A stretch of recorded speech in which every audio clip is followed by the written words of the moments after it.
A Taekwondo champion challenged Jackie Chan, unaware he was facing a six-time world karate champion.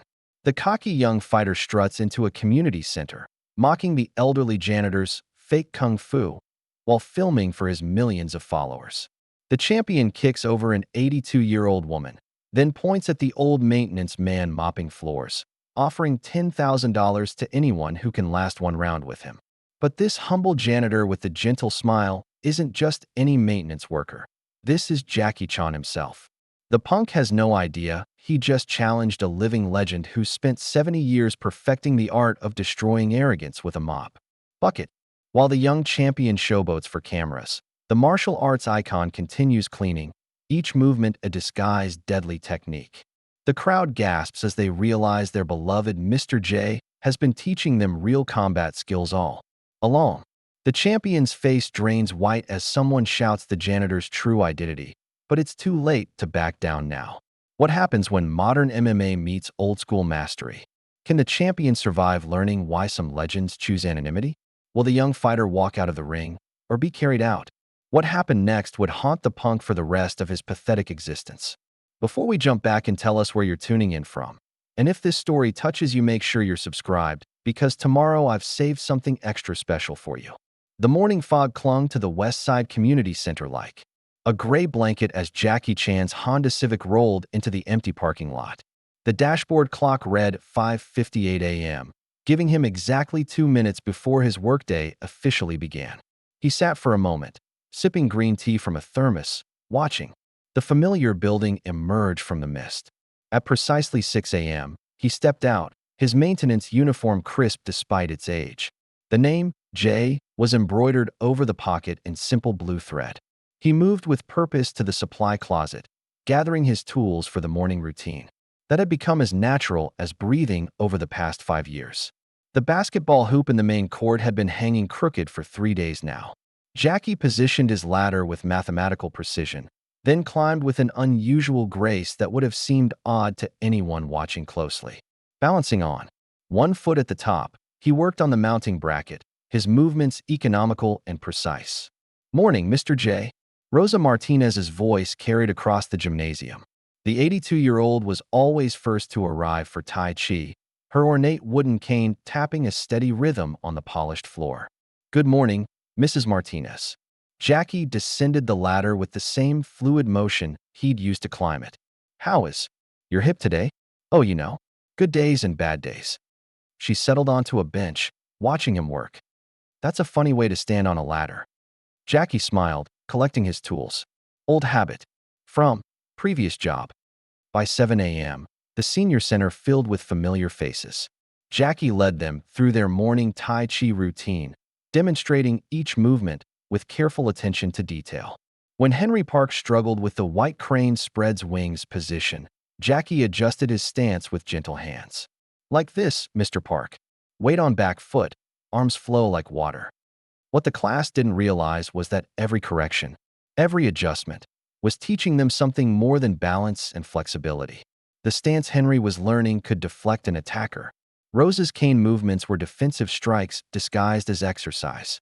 At 7:45, young Marcus Williams slipped through the door, shoulders hunched, trying to be invisible. The 14-year-old was early for tutoring again, which usually meant trouble at home or school. "Marcus." Jackie's voice was soft. "Help me with the mops." The boy nodded, grateful for something to do. As they worked, Jackie noticed fresh bruises on Marcus's forearms, partially hidden by his long sleeves. "Balance is important," Jackie said, demonstrating how to wring the mop. "In cleaning, like in life. Watch." He shifted his weight, the mop handle becoming an extension of his body. "When someone pushes, you don't push back. You redirect." Marcus watched intently as Jackie showed him footwork that looked like mopping, but was something else entirely. The boy was smart. He'd figure it out when he needed it. At 8:15, Jackie noticed the expensive cars. A black Mercedes, then a BMW, driving slowly past the center. They weren't lost. Their movements were too deliberate, too interested in the building rather than the street signs. He made a note in his maintenance log. 8:17 a.m., unusual vehicle activity. 2 luxury cars, multiple passes. License plates. He recorded the numbers with the same precision he applied to everything else. The morning routine continued. Jackie repaired a leaky faucet in the men's room, replaced light bulbs in the hallway, always moving with that strange grace that made hard work look effortless. His weathered hands never wasted emotion. At 8:30, the red Ferrari arrived like a declaration of war against the morning's peace. Tyler Brennan's Ferrari announced itself with a roar that echoed off the community center's humble walls. The car was the same crimson as fresh blood, its paint job probably worth more than the center's annual maintenance budget. Tyler emerged like he was stepping onto a stage, which in his mind, he was. Are we rolling? He called to Danny Park, who was already filming with professional equipment. Got it all, champ. The approach was perfect. Tyler's entourage assembled quickly, his Uncle Rick checking his phone with nervous energy, social media coordinator. Brittany Walsh live streaming to Instagram, and Danny circling for the best angles. They moved like a practiced unit, each knowing their role in the Tyler Brennan show. Look at this place, Tyler said, addressing the camera with practiced ease. Westside Community Center. Prime real estate in the middle of LA, and what do they use it for? He gestured dismissively at the aging building. A glorified babysitting service. Rick unrolled architectural plans on the Ferrari's hood. 3 stories, underground parking, state-of-the-art equipment. Brennan's elite fighting academy will put this neighborhood on the map.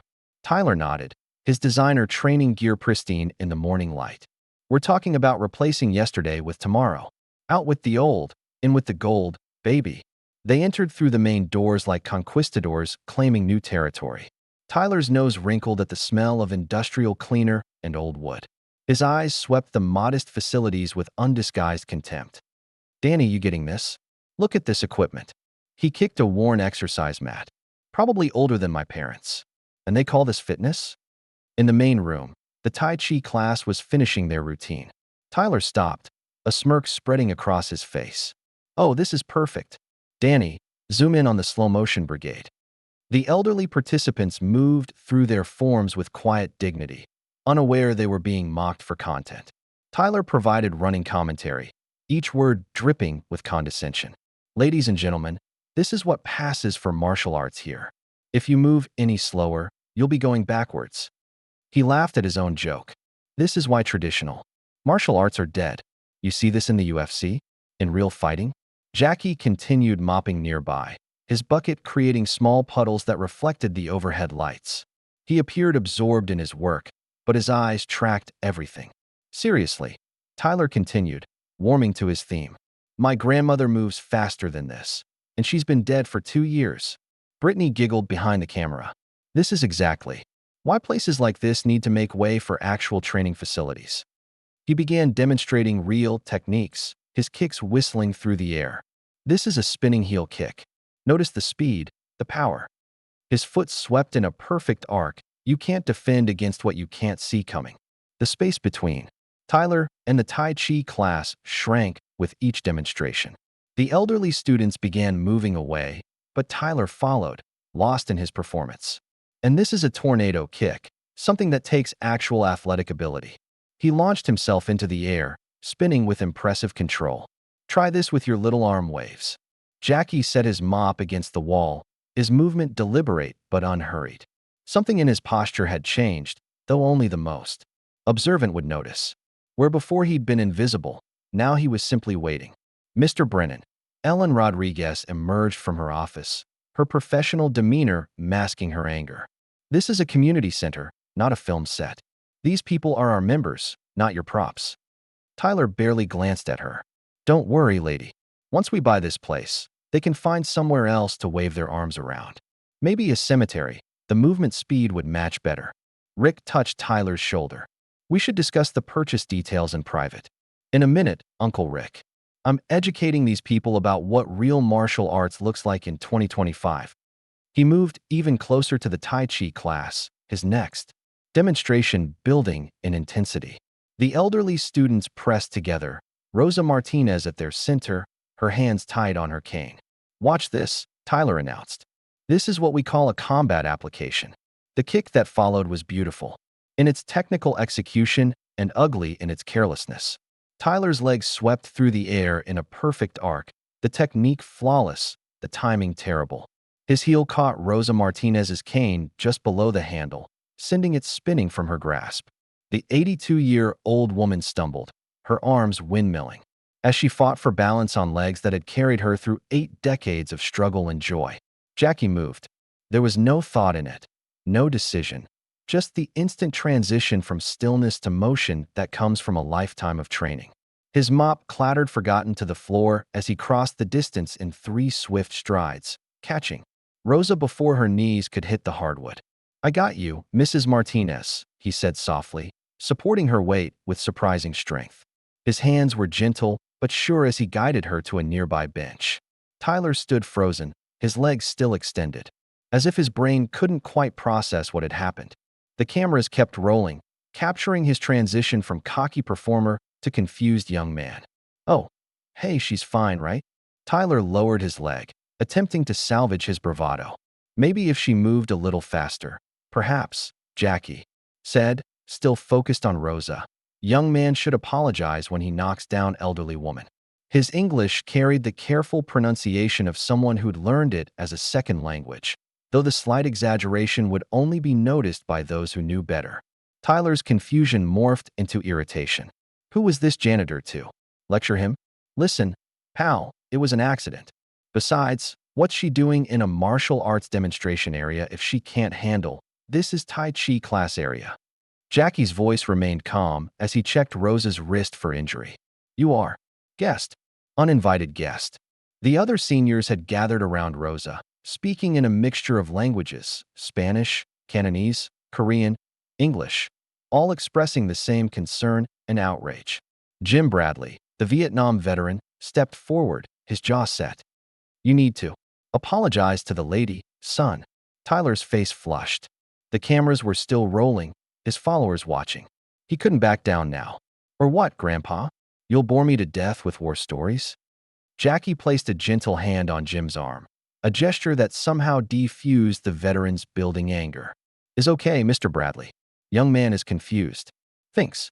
"This is movie set, not place where real people live, exercise, find community." "I know exactly where I am," Tyler snapped. "A rundown community center full of people playing pretend martial arts." "You're what, the janitor? Maybe stick to your mop and leave the fighting to actual fighters." Danny zoomed in, sensing viral gold. Brittany monitored the growing viewer count on the live stream, dollar signs in her eyes. "Just janitor, yes," Jackie agreed, retrieving Rosa's cane and examining it for damage. "But even janitor knows to respect elders. Even janitor knows real strength is not in hurting weak, but protecting them." Tyler laughed, the sound sharpened. "Ugly. Oh, this is rich. The janitor's giving me philosophy lessons. What's next? You gonna quote Mr. Miyagi? Wax on, wax off?" He performed a mocking imitation of the famous move. "I've seen all those movies, pal. That stuff doesn't work in the real world." "No." Jackie helped Rosa test her weight on the cane. "Then why you copy moves from movies?" The question hung in the air. Tyler's practiced patter faltered for just a moment before his ego reasserted itself. "I don't copy anything. I'm a national champion. I've trained with the best coaches, won real tournaments, fought real fighters. Not this." He gestured at the Tai Chi class, whatever this is supposed to be. Marcus had crept closer, drawn by the confrontation despite his usual instinct to avoid conflict. Other youth from the center gathered behind him, torn between their respect for Mr. J and the undeniable charisma of a celebrity. "You know what?" Tyler pulled out his phone, making a show of transferring money. "Here's what I'll do. $10,000. Right now? To any traditional martial artist who can last one round with me. 1 3-minute round." He pointed the phone at Jackie like a weapon. "How about it, Mr. Miyagi? You want to put your philosophy to the test? Show these kids what your ancient wisdom is worth against modern fighting?" The room held its breath. Ellen Rodriguez pushed through the crowd, her director's authority evident in every step. "That's enough. This is harassment. I'm calling Saturday," Jackie said quietly. Everyone turned to stare. "What?" Tyler lowered his phone. "Saturday. Here. Demonstration only." Jackie's dark eyes met Tyler's. "No money. Just education." Tyler's grin spread like oil on water. "You're serious?" "The janitor wants to Fight me? Not fight. Demonstrate. You show your way. I show mine. Let people decide what is real. Danny practically vibrated with excitement. This was better than anything they planned. Brittany was already composing hashtags in her head. You're going to regret this, old man, Tyler said, savoring the moment. I hope your health insurance is paid up. Jackie helped Rosa to her feet, ensuring she was steady. We shall see who learns what on Saturday. At 9:50 a.m., Tyler Brennan and his entourage swept out of the community center, leaving behind a wake of unease and anticipation. Jackie watched them go, then picked up his mop. Mr. J, Rosa said softly, you don't have to do this. He smiled, the expression transforming his weathered features. Sometimes, Mrs. Martinez, education requires practical demonstration. As he returned to his cleaning, no one noticed the way his movements had shifted, each sweep of the mop now carrying the ghost of something far more dangerous. The Ferrari's engine roar faded, but its echoes seemed to linger in the community center. Like a threat, Tyler's live stream had ended with his triumphant exit, but the real show was just beginning in the digital world. Within minutes, clips were being shared, edited, and reshared across every social media platform. Cocky champion calls out janitor. You won't believe what happens when MMA meets mop bucket. Tyler Brennan destroys community center kung fu. Ellen Rodriguez closed her office door and leaned against it, her professional composure finally cracking. Jackie, what were you thinking? He continued organizing his cleaning supplies, each item placed with meticulous care.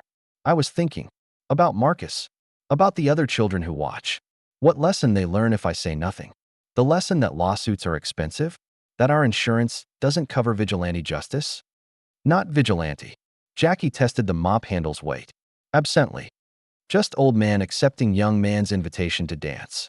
Ellen knew that tone. In 2 years of Jackie working at the center, she'd learned to recognize when his mild manner masked immovable resolve. He's half your age. He's a legitimate champion. Champion of sport, yes. But Saturday is not about sport. Meanwhile, across the city in a backroom office disguised as Eddie's Electronics, Eddie Kowalski watched the viral video for the third time. His calculating mind was already running odds, seeing angles, smelling opportunity like blood in the water. Polly, he shouted to his assistant, get me everything on this Tyler Brennan kid, and find out who the janitor is. Back at the community center, the morning's disruption slowly settled into uneasy normalcy. The Tai Chi class dispersed, though not before each member stopped to express concern for Jackie. He accepted their worry with gentle deflection, turning conversation back to their own health and families. Marcus lingered, pretending to read a textbook while stealing glances at Jackie. You want to ask something? Jackie said without looking up from his work. Are you really going to fight him? Fight is wrong word. Demonstrate is better. But Marcus struggled to articulate his fear. He's strong, and young, and mean. Jackie finally met the boy's eyes. Strong, yes. Young, yes. Mean? He considered.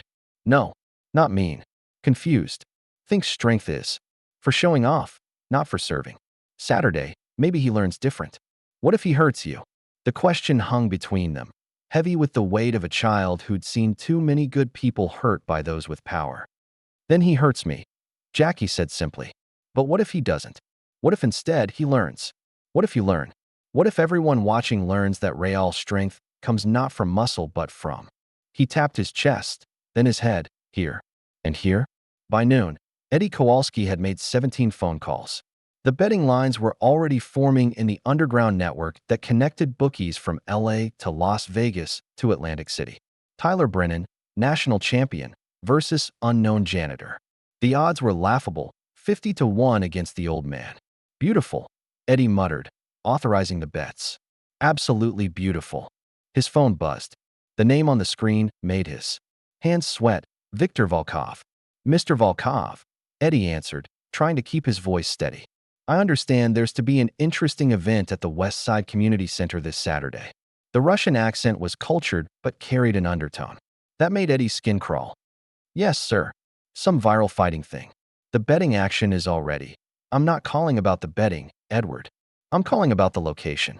The West Side Community Center has been on my acquisition list for some time. This event provides interesting possibilities. Eddie's mind raced. Volkov didn't make social calls. What do you need from me? Manage the betting, as you do so well. But also, ensure this event becomes something more. Something that requires official intervention. Do you understand? Yes, Mr. Volkov. Good. We'll speak again soon. The line went dead. Eddie stared at his phone, suddenly wishing he'd never seen Tyler Brennan's stupid video. At the community center, the afternoon progressed with unusual tension. Jackie continued his routine, but those who knew him well noticed subtle changes. He spent longer testing the grip on stair railings. His path through the building seemed to catalog every corner, every potential obstacle. At 3 p.m., he made a phone call from the ancient payphone that still worked in the back hallway. He spoke in rapid Cantonese, his voice carrying an urgency that would have surprised anyone listening. "Wei? It's Jackie. Yes, I know I said I was done with all that. No, not a movie. Something else. I might need the old crew. Security, you understand? Just in case. Saturday. Yes, I'll explain everything." He hung up and stood quietly for a moment, looking at his reflection in the phone's scratched chrome surface. The face looking back was older than he remembered, lined with years of laughter and loss. But the eyes remained unchanged. Saturday was coming whether he was ready or not. The challenge had been made, the stakes set. But Jackie suspected this was about more than just a young fighter's ego or an old man's pride. The expensive cars from this morning hadn't been random. Tyler's appearance hadn't been coincidence. And Eddie Kowalski's involvement meant money was already changing hands in the shadows. Jackie picked up his mop and returned to work. Whatever was coming, the floors still needed cleaning. The center still needed maintaining.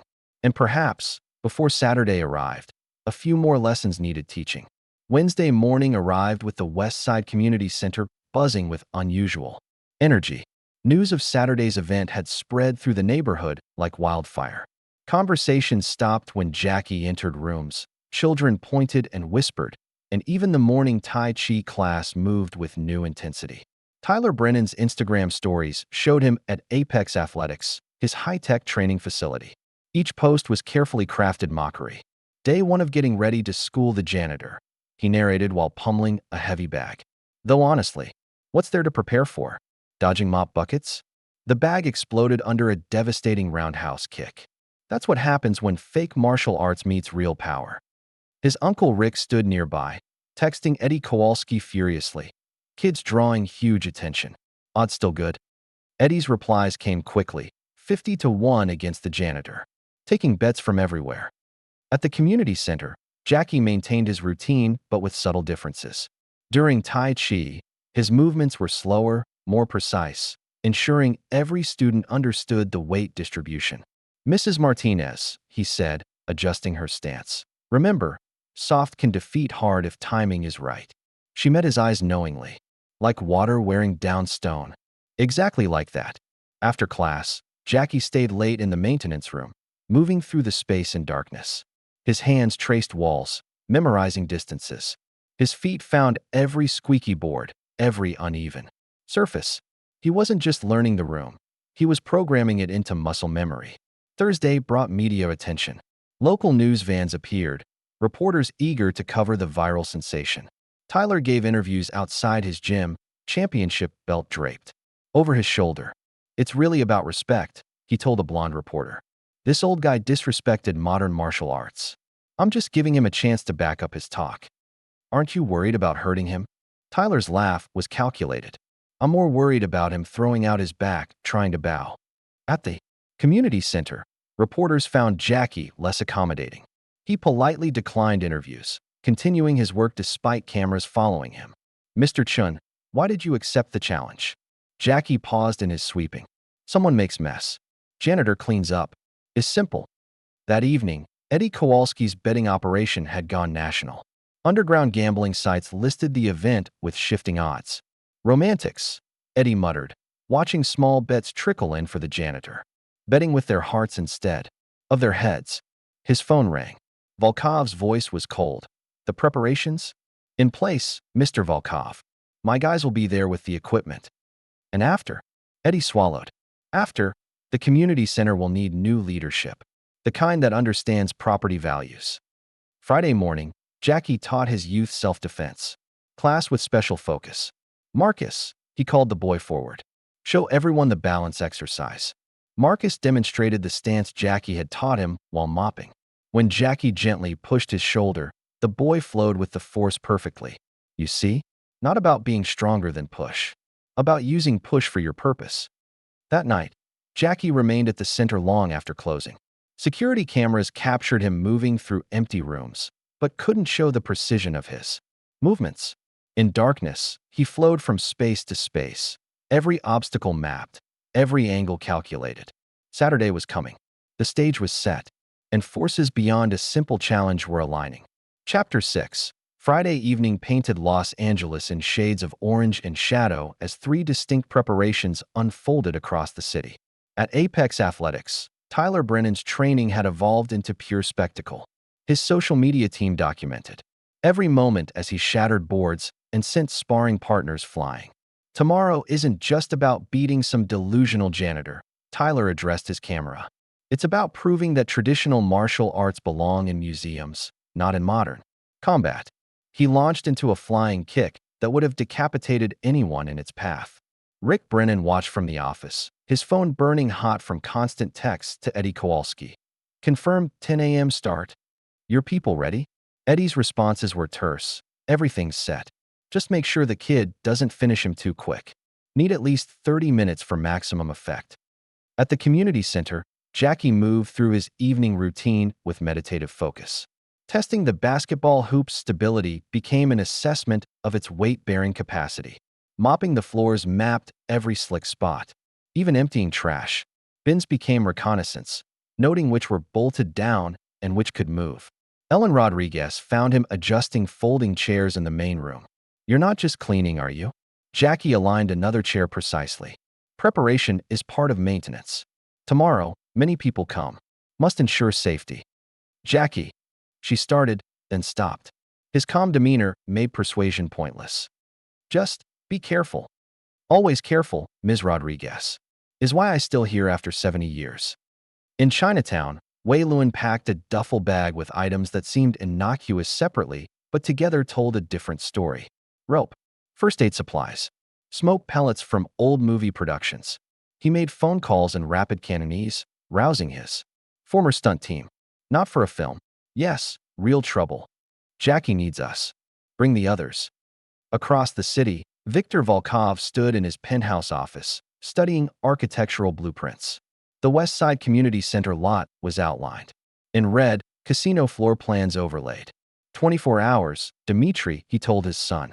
By Sunday, that eyesore will be condemned, and our future will be secured. Dmitri cracked his knuckles, each pop like a gunshot. You want me there tomorrow? In reserve only. Let Eddie's people handle the initial phase. Saturday arrived before dawn. Jackie was already at the center, moving through his morning ritual with weighted significance. Between familiar tasks, he made small adjustments invisible to casual observers. A folding table moved 3 inches left. A water cooler repositioned near a support pillar. Extension cords coiled and placed strategically. By 7 a.m., the parking lot began filling. Food trucks arrived first, then Eddie's crew with professional cameras and equipment. They worked with practiced efficiency, installing angles that covered every corner of the main room. The morning Tai Chi class assembled despite the chaos. Rosa Martinez led them today, Jackie staying close, but letting her take charge. Remember, she told the group, today we show them that our exercises have purpose. By 9 a.m., crowds packed the community center. Vendors sold bootleg t-shirts. Eddie's betting tables operated openly in the parking lot. Ellen tried to maintain order, but the situation had spiraled beyond her control. At 9:45, Tyler Brennan's custom van arrived like a conquering army. Tyler emerged last, wearing a designer GI that cost more than Jackie's monthly salary. His championship belt caught the morning sun. Where's the janitor? Tyler called out. Hope he didn't realize what he signed up for and run away. Jackie emerged from the supply closet, still in his maintenance uniform, still carrying his mop and bucket. The crowd's laughter died as they recognized something in his unhurried walk. The main gymnasium transformed into an arena as the crowd pressed against hastily erected barriers. Eddie Kowalski's men had set up a professional boxing ring in the center of the basketball court. Everything designed to look legitimate while serving darker purposes. Tyler climbed through the ropes with practiced flair, raising his arms to acknowledge the cheers. His designer GI remained pristine, the fabric catching light like armor. He bounced on his toes, throwing shadow combinations that whistled through the air. Ladies and gentlemen, Danny Park had grabbed a microphone.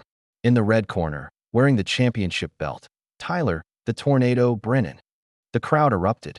Tyler executed a spectacular spinning kick ending in a perfect split. And in the blue corner, wearing his maintenance uniform, Mr. J. Chun, janitor extraordinaire. The laughter died quickly as Jackie climbed through the ropes. He moved with economy, placing his mop bucket precisely in his corner. The mop itself leaned against the post at a specific angle. Ellen Rodriguez pushed through to the ring apron.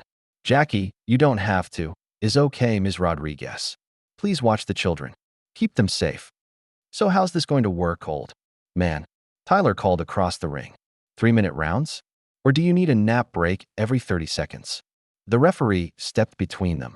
"Gentlemen, this is an exhibition match. 3 rounds, 3 minutes each. Basic rules apply. Protect yourselves at all times." Tyler grabbed the microphone immediately. This is what happens when people live in fantasy. This old man thinks his slow-motion exercises mean something. In about 60 seconds, he's going to learn that the real world belongs to the strong, the fast, the young. Traditional martial arts are dead, and I'm here to prove it. Jackie took the microphone, catching it without looking. "I am maintenance man. I fix broken things. Today, perhaps I fix broken understanding. Touch gloves and come out fighting." Tyler strutted to center ring. In the moment their gloves touched, Tyler felt his first flicker of uncertainty. Something in the old man's gaze. The bell rang. Tyler exploded forward with a combination that had dropped seasoned fighters. The techniques were perfect, the speed incredible. Jackie wasn't there. He'd stepped aside with minimal effort, Tyler's fist missing by inches. "Stop running."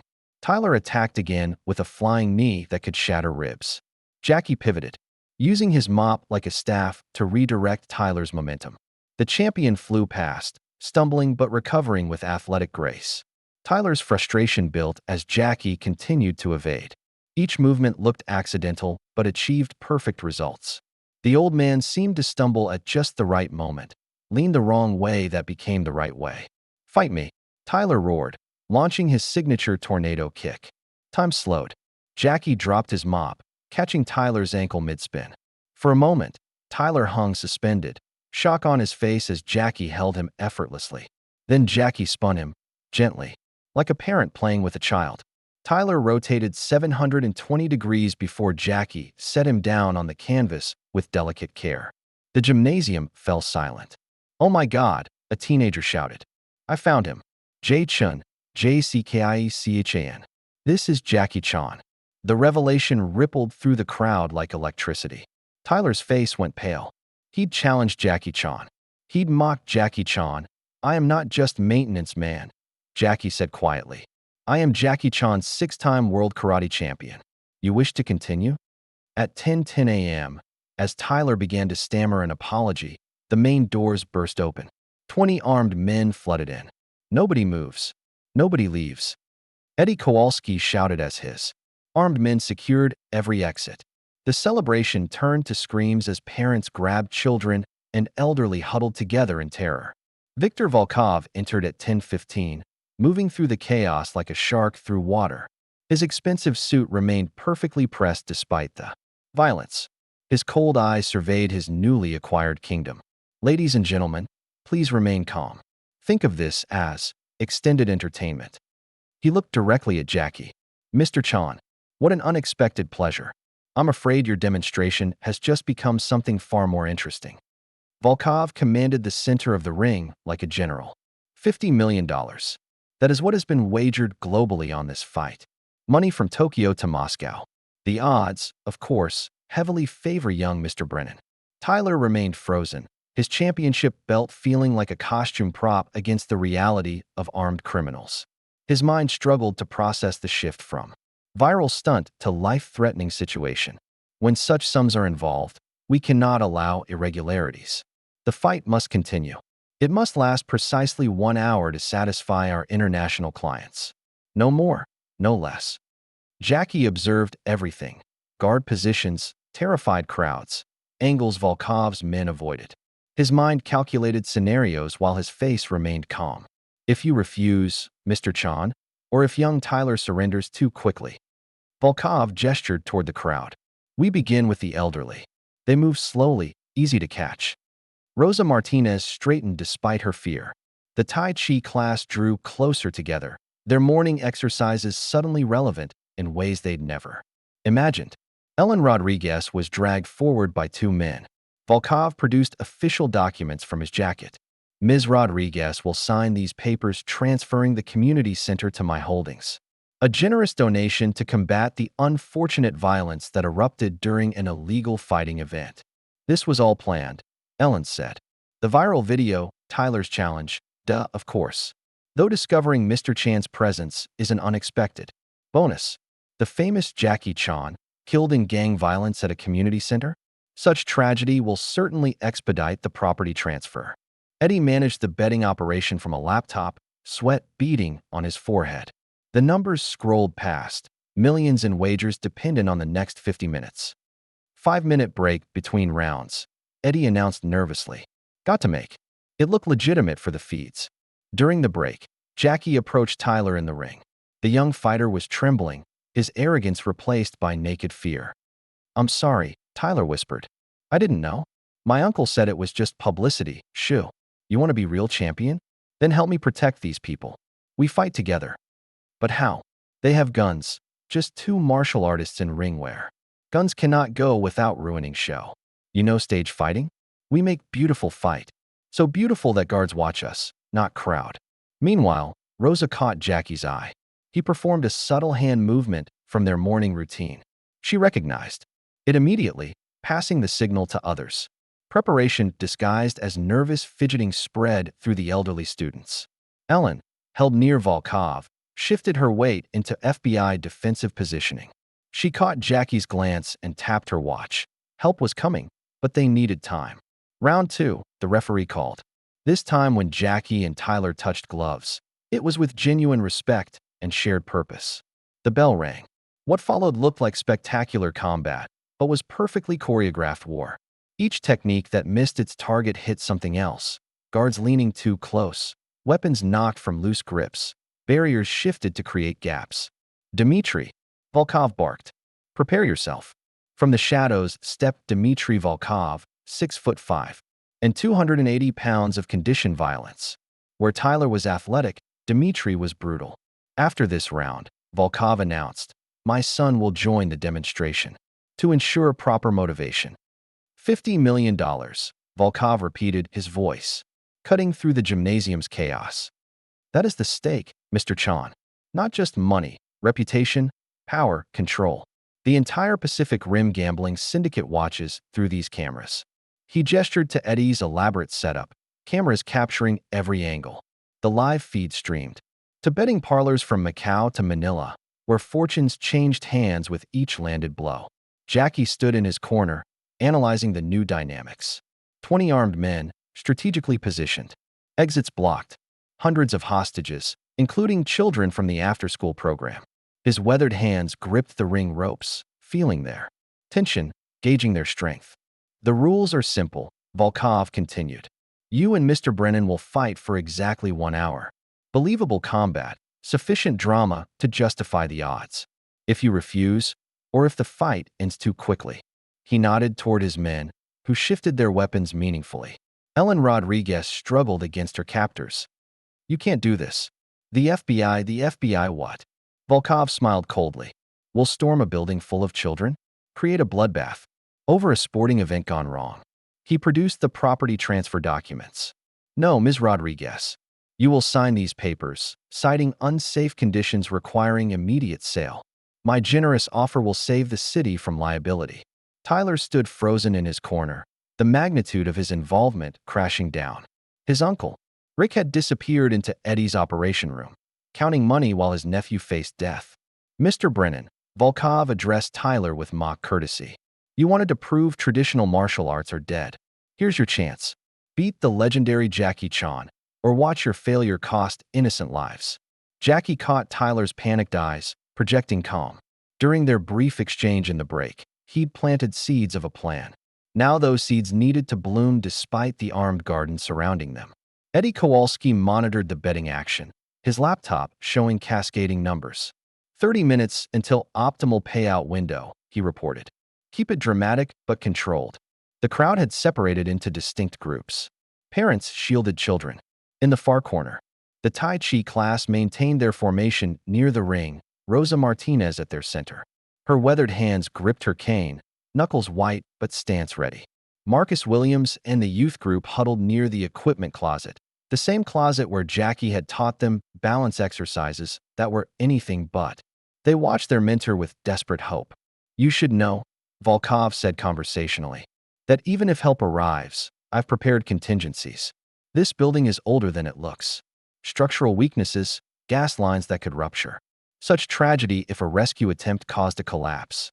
Jackie's expression didn't change, but his mind cataloged every word. Volkov had just revealed the scope of his preparation and its potential weaknesses. Round 2 begins now, the referee shouted. Jackie and Tyler met at center ring. As they touched gloves, Jackie whispered urgently. Southeast corner, third guard. Has bad knee, favors left. When you spin kick, miss toward him. Tyler nodded almost imperceptibly. The bell rang. They exploded into action, but this time, with deadly purpose. Tyler's kicks flowed high while Jackie's blocks redirected them toward specific targets. To the cameras, it looked like desperate combat. To trained eyes, it was systematic warfare. A spinning heel kick missed Jackie's head, catching the third guard in his bad knee. He crumpled, weapon clattering away. Jackie's defensive roll accidentally kicked the gun under the bleachers where Jim Bradley quietly retrieved it. Beautiful, Eddie exclaimed, watching the viewer count spike. Keep that energy. Dimitri stretched in the shadows, his massive frame promising violence. His father had raised him as a weapon, and he'd never failed to fire when aimed. But something in Jackie's movements stirred memories. Old films watched in secret, heroes who fought for others rather than themselves. The round continued with Tyler and Jackie systematically weakening Volkov's control. Each spectacular exchange eliminated another threat. Each accident improved their position. But time was their enemy, and Dimitri their looming executioner. The 5-minute break between rounds 2 and 3 became a chess match of positioning and whispered strategy. Jackie and Tyler huddled in their corner, while Volkov's men reset their positions, learning from the accidents of the previous round. Your uncle, Jackie said quietly, pretending to give Tyler fighting advice. He betrayed you. Tyler's jaw clenched. I know. I heard him talking to Eddie about their cut. I was just the bait. Then be better than bait. Be hero your fans think you are. Jackie demonstrated a combination, his movements hiding hand signals to Rosa. Next round, Dimitri joins. Cannot fight him and protect others. Need bigger plan. Across the ring, Volkov conferred with his son. No more games. Enter when I signal. Break them both if necessary, but keep them breathing for the cameras. Dimitri nodded, his expression unreadable. Years of conditioning warred with something deeper, a flicker of conscience his father had tried to beat out of him. Ellen Rodriguez used the break to observe her captors. 2 men, both right-handed, weapons holstered for close guarding. Her FBI training calculated angles and distances. If Jackie could provide 3 seconds of distraction. Rosa Martinez had spread word through the Tai Chi class. Each elderly student now positioned themselves near something useful: fire extinguishers, emergency exits, circuit breakers. Their morning exercises had taught them patience. Soon, patience would become action. Eddie's operation hummed with efficiency. 25 minutes remaining. Odds shifting, some smart money coming in on the old man. Must be nostalgia bets. If only he knew. In Hong Kong, Macau, and Taiwan, word had spread through old networks. Jackie Chan was fighting. Not in a movie, but for real, for innocent lives. Money flowed, but more importantly, phones rang. Wei Luan's calls had reached the right ears. Round 3, the referee announced. This will be the final round. Tyler and Jackie returned to center ring. The crowd sensed something different. The playful evasion was gone. This was warriors preparing for battle. Remember, Jackie whispered as they touched gloves. Hero protects.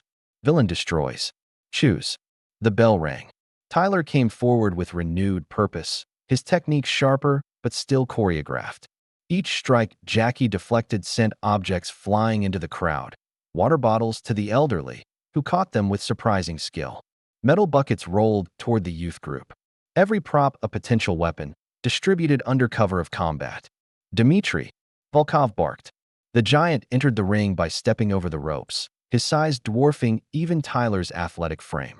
He moved with predatory grace, death wrapped in muscle and bone. 2 against 1.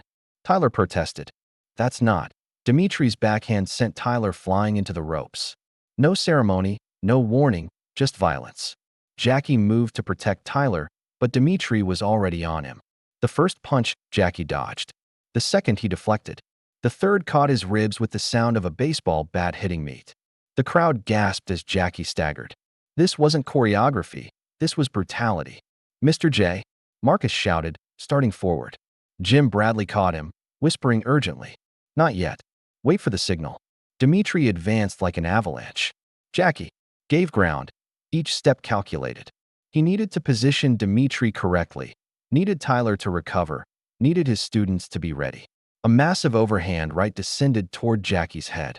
He sidestepped, the fist cratering the canvas where he'd stood.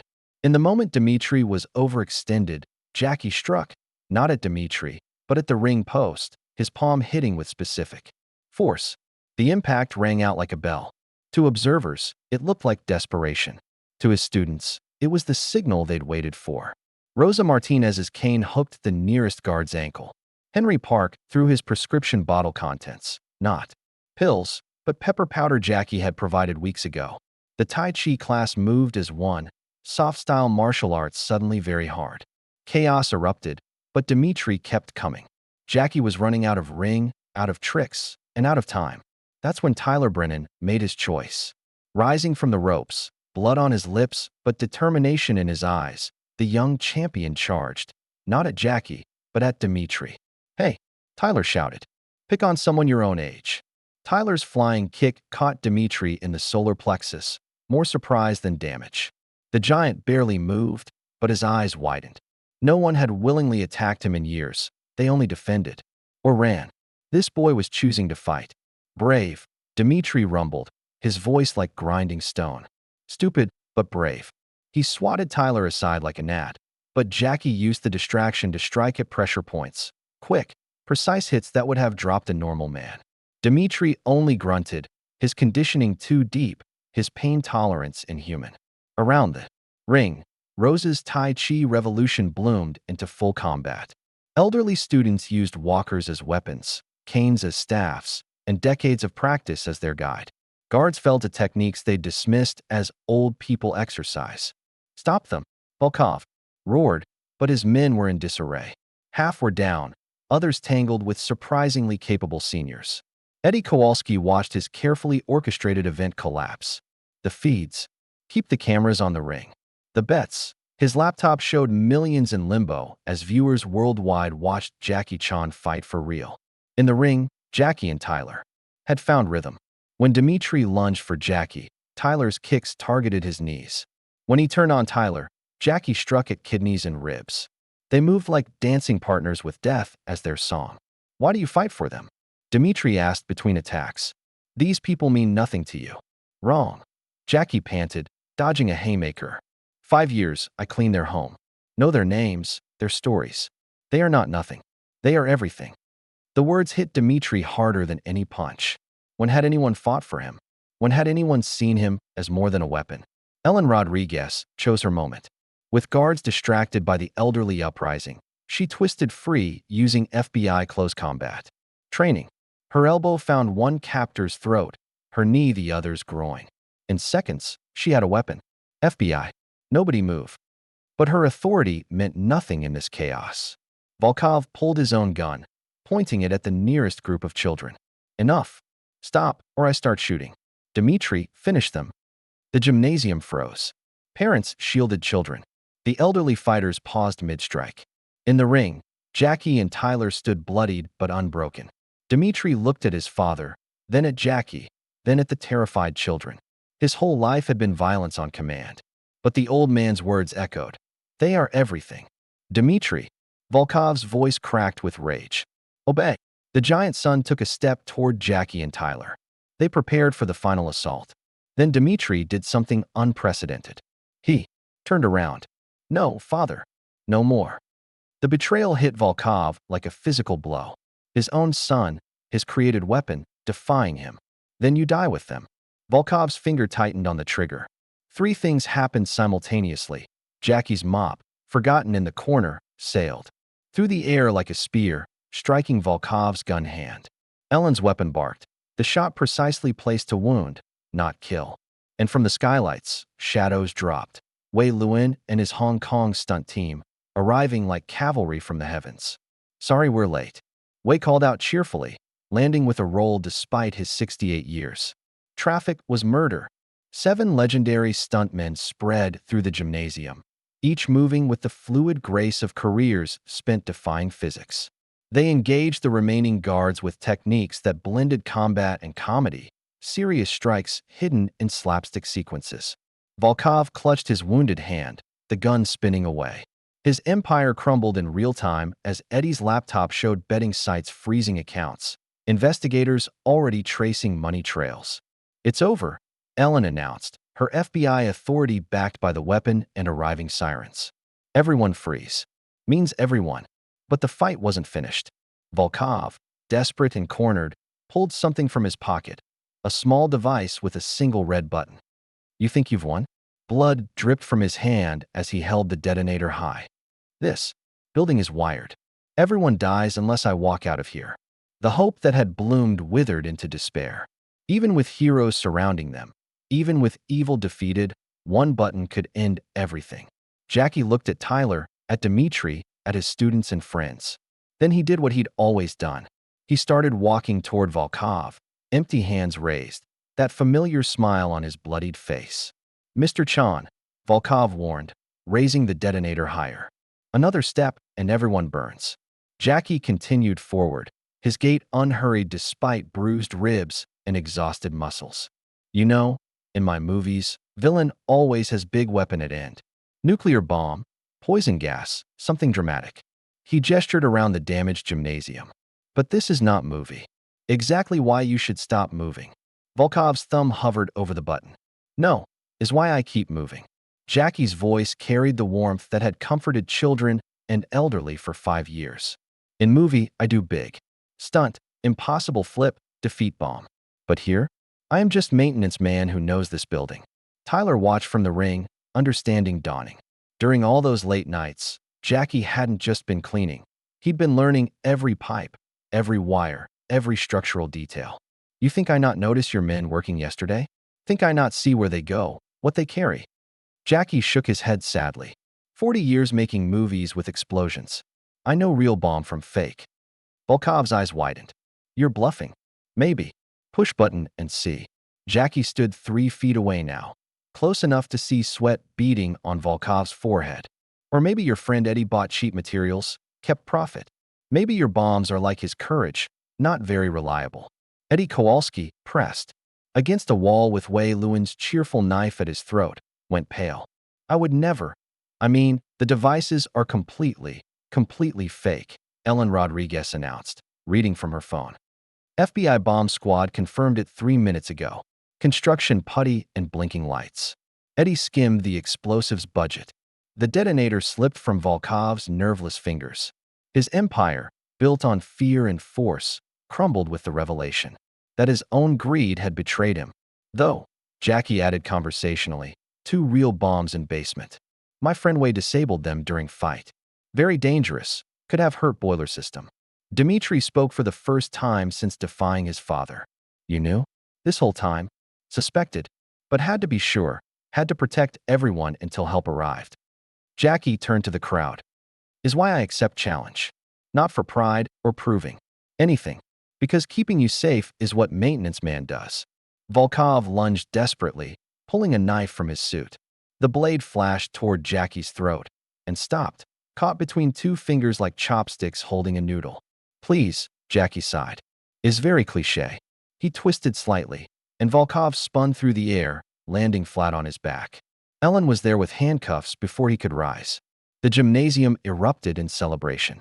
Parents hugged children, the elderly Tai Chi class embraced each other, and Marcus led the youth in chanting, "Mr. J? Mr. J?" Tyler climbed from the ring, approaching Jackie with nervous respect.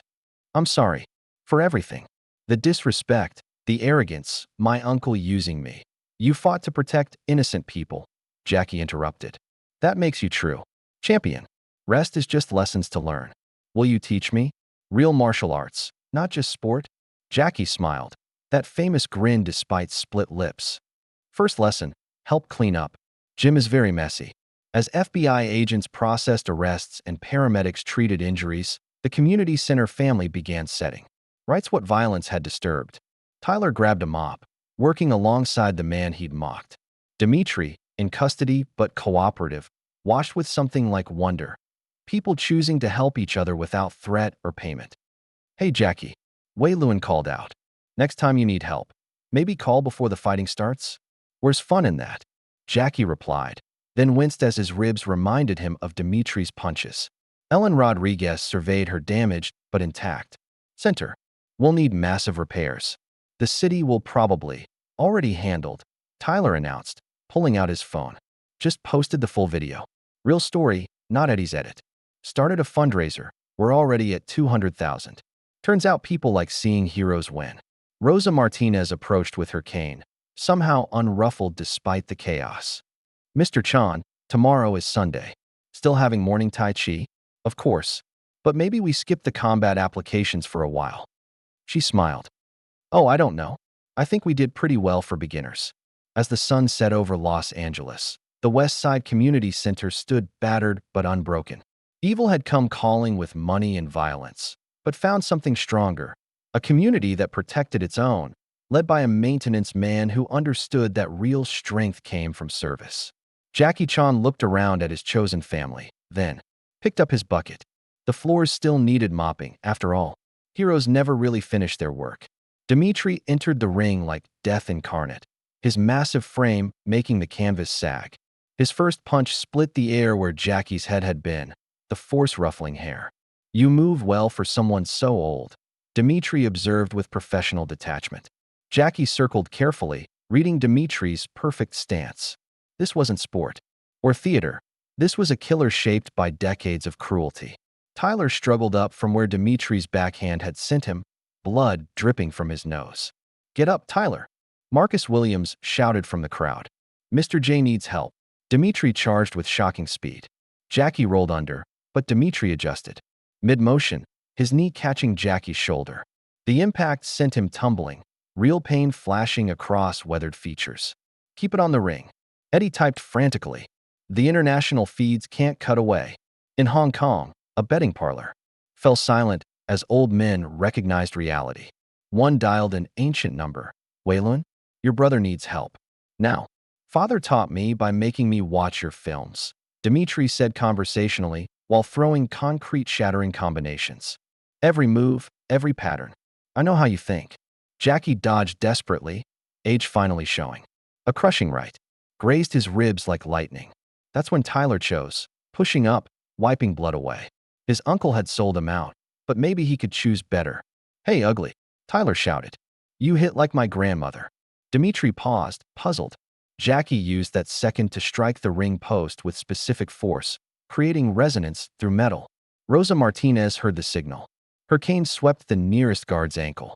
"Now, my friends, show them our morning exercise has purpose." The gymnasium erupted.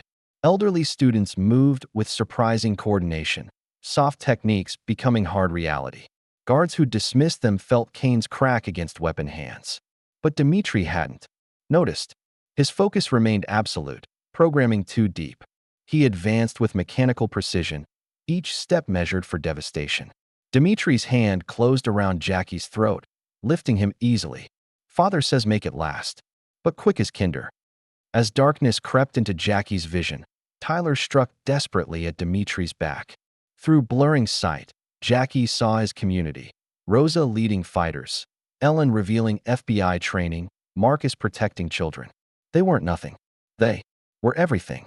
Because Jackie wheezed. Someone has to. The words hit Dmitri unexpectedly. When had anyone fought for him? His father shaped him through pain, every weakness punished. Tyler attacked again. Let him go.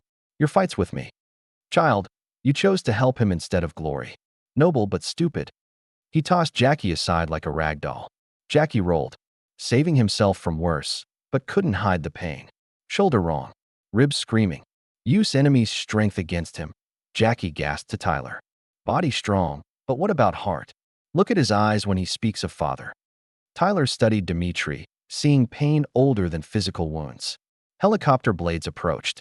Wei Luan's voice crackled through radio. Jackie, hold on. The dragon. Stunt team flies again. 7 aging stuntmen arrived, flowing through guards with 3 Stooges sequences that left opponents unconscious. Dmitri, stop playing. End them now. Volkov commanded. Something shifted in Dmitri's expression, mechanical precision faltering. Talk to him. Jackie whispered urgently to Tyler. Not fighter to fighter. Son to son. Your uncle betrayed you. You understand his pain. Tyler looked at Dmitri with new eyes, not a monster, but a weapon never allowed to be human. He owns you, Tyler said suddenly. Doesn't he? Your father. Every punch you've thrown, never your choice. Dmitri paused, fist inches from Tyler's face. Choice. I am what he made me. No. I thought that too. Thought I had to be what my uncle wanted. Champion, moneymaker, brand. But look around. He gestured at elderly citizens fighting killers, children protecting each other, a janitor inspiring everyone. My uncle's in custody. I'll lose everything. Sponsors, fame, money. But I'm free. For the first time, I choose who I want to be. Dmitri's hands lowered slowly. Father will never allow. Father is not here. Jackie interjected, pulling himself up despite protesting muscles. In this ring, only you. Only your choice. Be his weapon forever, or be your own man today. The gymnasium held its breath. Even Volkov fell silent, watching with growing dread. Dmitri looked at his hands, instruments of violence since childhood. Then at Jackie, broken but unbroken. At Tyler, privileged but learning. At the crowd, ordinary people doing extraordinary things. I watched your movies. Hidden from father. You always protected people. I wanted to be like that. But he said heroes were fantasy. Your father was wrong, Jackie said simply. Strength without purpose is nothing. You are strong enough to crush us, but are you strong enough to stop? Meanwhile, Ellen Rodriguez evaluated options. Volkov's getting desperate. She murmured into her mic, how far out is backup? 3 minutes. Mr. Volkov, she called out. You're done. Cameras recorded everything. Your sun is turning. Your people are falling. Volkov pulled out his phone. 1 call, and my associates will. Rosa's cane cracked across his wrist. You threaten our children. You think we're weak because we're old? She spat at his feet. We survived wars, poverty, loss. You're just another bully. Volkov backhanded her casually. But before he could follow up, the entire Tai Chi class converged. They weren't martial artists, just retirees who'd learned self-defense disguised as exercise. But they moved together, redirecting his strikes, protecting each other. In the ring, Dmitri watched his father attack the elderly. Something fundamental shattered. Dmitri, help me. Volkov roared. The giant looked at his father, then at Jackie and Tyler, then at the elderly warriors. No, Dmitri said quietly. Then louder, no. He vaulted from the ring to defend, not attack. His frame interposed between Volkov and Rosa. You dare? Volkov's voice cracked. I am not worthless. These people showed me that. In 5 minutes, they showed me more about strength than you did in 30 years. Father struck son. Dmitri took it without flinching. The second strike he caught. No more, Dmitri said simply. Eddie's laptop showed cascading disasters, accounts frozen, associates arrested. Tyler grabbed the computer. Everyone filming? This is evidence. Every bet, every bribe. FBI agents flooded in. The community had already won. Guards lay groaning. Volkov struggled in his son's grip. Eddie sobbed over his shattered empire. But Jackie and Tyler sat quietly in the ring. Beaten but not broken, surrounded by proof that community was the strongest force. The gymnasium transformed into controlled chaos as FBI agents processed the scene. Paramedics treated injuries ranging from minor scrapes to Jackie's displaced shoulder. The elderly Tai Chi class compared bruises with pride while giving statements. "Hold still, Mr. Chan," the paramedic insisted, relocating his shoulder. Jackie bit back a yelp, then noticed Tyler watching him interact with the community, ignoring his constantly buzzing phone. "Mr. Brennan," an FBI agent approached. "We need to discuss your uncle's involvement." "He's over there." Tyler pointed to Rick in handcuffs. "I'll testify to everything. The planning, payments, how he used my career." "That's brave. This will likely end your professional fighting career." "Maybe that's for the best. I forgot why I started. Watching Jackie Chan movies as a kid, wanting to protect people." Across the room, Dmitri sat unrestrained after surrendering voluntarily, giving detailed statements about his father's operations. Years of criminal infrastructure. Exposed by a son choosing justice over blood. "Why?" Volkov spat. "I gave you everything. Made you strong. You made me a weapon. They showed me how to be human." Ellen Rodriguez coordinated with FBI colleagues, her dual identity revealed. The community members seemed unsurprised. "We always knew you were special, Mija," Rosa said. "FBI or not, you cared for our home." The betting operations collapse sent shockwaves through underground networks. Eddie's records became a prosecutor's roadmap. Millions frozen, hundreds of arrests pending. "Biggest crackdown on sports betting corruption in decades," one agent explained to Jackie. "Your fight exposed everything. Just wanted to teach young men about respect. Rest was accident." Wei Luan and his team gave statements with characteristic flair, making assault sound like comedy. Younger agents watched in awe as septuagenarians demonstrated taking down armed criminals. "We're too old for this," Wei laughed. "Next time, maybe something easier? Like defusing nuclear bombs." Evening approached with cleanup just beginning. The community center showed battle scars, broken equipment, damaged walls, blood-stained floors. "We'll have to close for weeks," Ellen said sadly. "The city will use this as excuse to know." Tyler stood despite injuries, starting a live stream. "Real strength isn't about fighting, it's about community. This place needs help. I'm donating everything. Championship purse, endorsements, everything I earned being a fake tough guy." Within minutes, donations poured in. Money, labor offers, materials, professional services. The video became a movement. Marcus approached Jackie hesitantly. "Mr. Chan, are you leaving now that everyone knows?" Jackie looked around at the people he'd served for 5 years. His body reminded him of 7 decades of wear, but their faces, hopeful, grateful, family, made the decision easy. "Still, have job. Floors don't mop themselves. Tai Chi class needs teacher. You need work on balance. Will you teach us real martial arts now?" Was always teaching real martial arts. But yes, maybe now more honest about it. As night fell, criminals were transported to federal holding. Dmitri went separately, cooperation agreement promising a different path. But in the West Side Community Center, neighbors exchanged numbers. Youth had seen elderly heroes. A community discovered its strength. Tyler approached Jackie before leaving. "Would you consider taking a student? A real student?" Jackie studied the young man, transforming from arrogant champion to something better. "Come back when bruises heal. Bring mop. First lesson is always cleaning." Tyler bowed genuinely. "Yes, Sifu." Dawn broke over the damaged West Side Community Center, revealing the full extent of yesterday's battle. Broken windows caught the morning light like scattered diamonds. Bloodstains marked where heroes had fallen and risen again. Jackie arrived at his usual time, 6 a.m., despite doctor's orders to rest.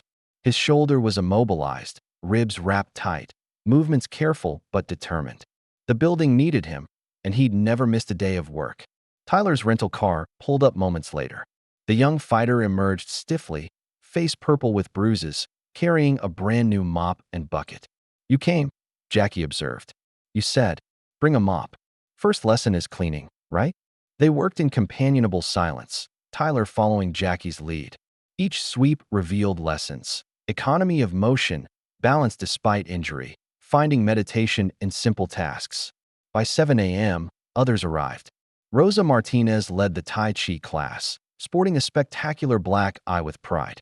"We may be bruised, but we're not broken," she announced. Class continues. Ellen Rodriguez coordinated insurance claims, while fielding calls from headquarters. The FBI wanted to relocate her after her cover was blown, but she refused. "This is my post. These are my people." Throughout the morning, the community trickled in. Parents brought children to help clean. Local businesses donated supplies. Former gang members, inspired by the viral video, offered protection during rebuilding. "Mr. Chan," Marcus asked while sweeping glass, "were you scared?" "When Dimitri was, very scared," Jackie admitted. "But fear is just feeling. What matters is what we do with feeling." Wei Luan's team had stayed overnight, sleeping in the gym like old times. They emerged doing stretches that turned into impromptu lessons for fascinated youth. In Hong Kong, Wei explained, "We learn stunts are just problem-solving with style. Same as life, find creative solutions." News crews arrived, wanting to document the aftermath. Tyler handled them, having finally answered his phone to fire his agent and publicist. "The old Tyler Brennan is dead," he told reporters. "I'm just a student now, learning what real strength means." His live stream had raised over $3 million overnight. Architects volunteered designs for improvements. Contractors offered labor at cost. The community center would be rebuilt better than before. Dimitri appeared on the news, in custody but cooperating fully. His testimony had already led to 17 arrests across 3 states. When asked why he turned, his answer was simple. "An old man and a young fool taught me I had a choice. I chose to be better." Rick Brennan's lawyer attempted damage control, but Tyler's evidence was overwhelming. The uncle who'd shaped his nephew into a commodity would spend years in prison, his empire built on exploitation crumbling. As noon approached, an unexpected visitor arrived. The mayor, flanked by city councilors, came for a photo opportunity. They spoke of community resilience and promised support, but Jackie noticed their calculating eyes measuring property values. "We won't sell," Ellen stated flatly. "Not now, not ever." "Who said anything about selling?" The mayor replied smoothly. "Though if you ever reconsider." Rosa stepped forward, cane tapping ominously. "We reconsidered yesterday. Decision was no. Today, decision still no. Tomorrow, no. You need better hearing aid?" The politicians retreated hastily, understanding that some communities couldn't be bought or bulldozed. As afternoon faded, the center buzzed with activity. The damaged gym had become a symbol of resistance. The elderly fighters were local heroes. The youth had learned that ordinary people could be extraordinary. Jackie and Tyler finished mopping as the sun set, the floors cleaner than they'd been in years. "Same time tomorrow?" Tyler asked. "Every day," Jackie confirmed. "Maintenance never ends. Neither does learning." They bowed to each other, teacher and student, legend and legacy, both understanding that true strength came from service, not victory. The West Side Community Center stood wounded but unbroken, ready for whatever came next. Evil had tested them and found them stronger than expected. And tomorrow, there would still be floors to mop. The helicopter's rope ladder swayed dangerously as Wei Lun descended, his weathered hands gripping with practiced ease. 6 more shadows followed, the legendary dragon stunt team of Hong Kong cinema. Average age 68, moving like gravity was optional.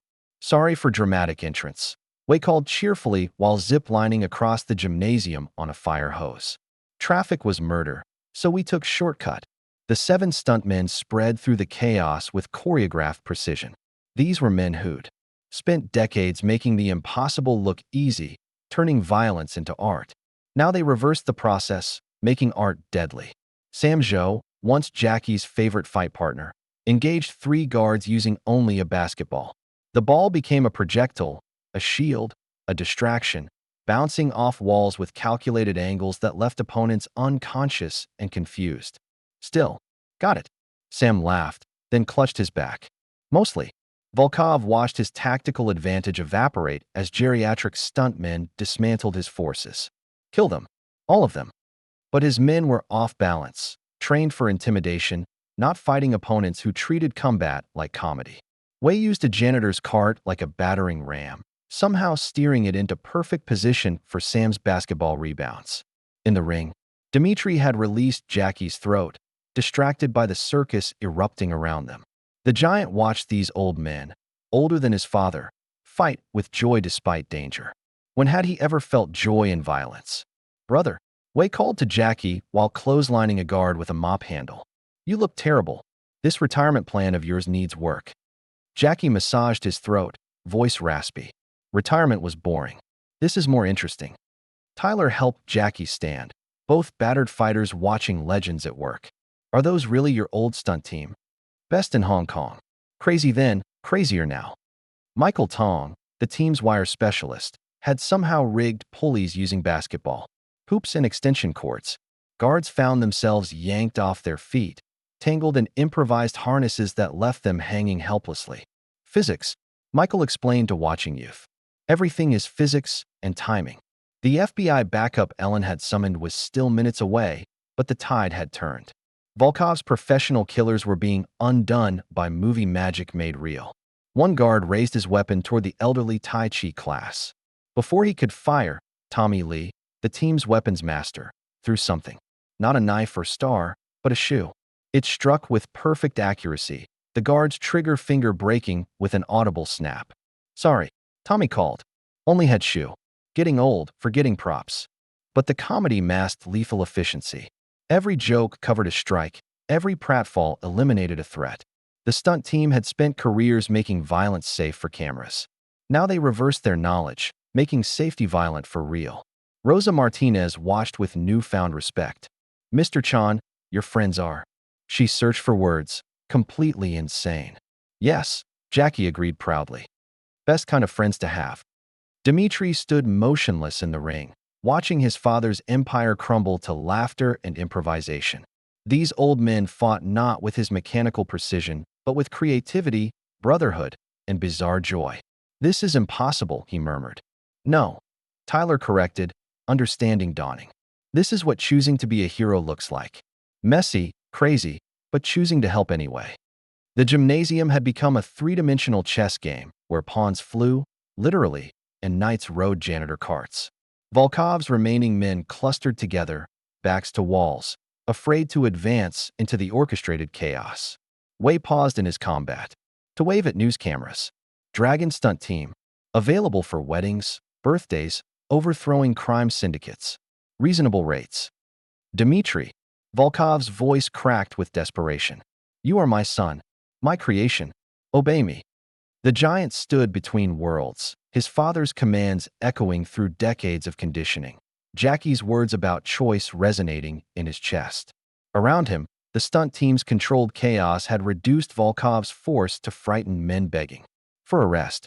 Look at them, Tyler said quietly, gesturing at the community. Rosa with her black eye, still protecting others. Kids forming human shields for smaller children. Jackie, broken ribs and all, still standing. That's real strength. Dimitri's massive hands clenched and unclenched. Every lesson, every beating, every moment of his father's love had led here. But so had every secret movie, every suppressed dream of being more than a weapon. You know what I realized? Tyler continued, finding wisdom in his own fall. We're not defined by who made us. We're defined by what we choose to make of ourselves. In that moment, Dmitri saw clearly. His father stood surrounded by failure, still barking orders no one followed. Jackie leaned against the ropes, injured but unbroken, still protecting people who'd mopped floors beside him for 5 years. I choose, Dmitri said slowly, tasting the foreign words, to be better. He vaulted from the ring with surprising grace. Volkov's eyes widened as his son approached, not to help, but to stop. Stand down. Dmitri commanded the remaining guards. It's over. Some obeyed immediately, recognizing the authority in his voice. Others looked to Volkov, who pulled a pistol from his jacket. Then you die with them, Volkov snarled, aiming at his son. 3 things happened simultaneously. Jackie's mop, forgotten in the corner, flew through the air like a javelin, striking Volkov's gun hand with Olympic accuracy. Ellen Rodriguez broke free from her captors with FBI close combat training, her kick sending Volkov's weapon spinning. Dmitri stepped forward and caught his father's wrist with one massive hand, applying exactly enough pressure to immobilize without breaking. No more violence, Dmitri said simply. You taught me everything about hurting. They taught me when to stop. Volkov's face contorted with rage and something else, fear. For the first time, he faced consequences he couldn't buy, threaten, or kill his way out of. The remaining guards surrendered, hands raised, weapons dropped. The elderly Tai Chi class maintained their positions, Rosa directing them like a general until every threat was neutralized. Clear, she announced with satisfaction. Told you morning exercise had purpose. Wei Luin and his team gathered the weapons with theatrical efficiency, turning disarmament into performance art. Tommy Lee juggled empty magazines while Michael Tong tied up guards with extension cords, somehow making capture look voluntary. It's like old days. Sam Zhou laughed, nursing a split lip, except more painful and less catering. In the ring, Jackie finally allowed himself to show exhaustion. Tyler caught him as he swayed, student supporting teacher. We did it. Tyler breathed, disbelief coloring his voice. We actually did it. No, Jackie corrected gently. They did it. Community did it. We just gave them opportunity to show their strength. Ellen's hidden earpiece crackled. FBI ETA. 30 seconds. Prepare for breach. Tell them to bring medical, not tactical, she replied. Community already handled the tactical part. Dmitri held his father until authorities arrived, neither speaking. What was there to say? 30 years of toxic relationship couldn't be healed with words. But in choosing justice over blood, Dmitri had broken the chain. You're nothing without me, Volkov whispered. I made you. You made a weapon, Dmitri agreed. But I choose to be a shield instead. The doors burst open as FBI tactical teams flooded in, then stopped, confused by the scene. Elderly people with canes standing guard over zip-tied criminals. Children protecting each other in organized formations. Legendary stuntmen taking selfies with defeated guards. And in the center of it all, a maintenance man with a dislocated shoulder and a humbled champion with a broken nose, still standing. The FBI agents swept through the gymnasium with practiced efficiency, but found their work mostly done.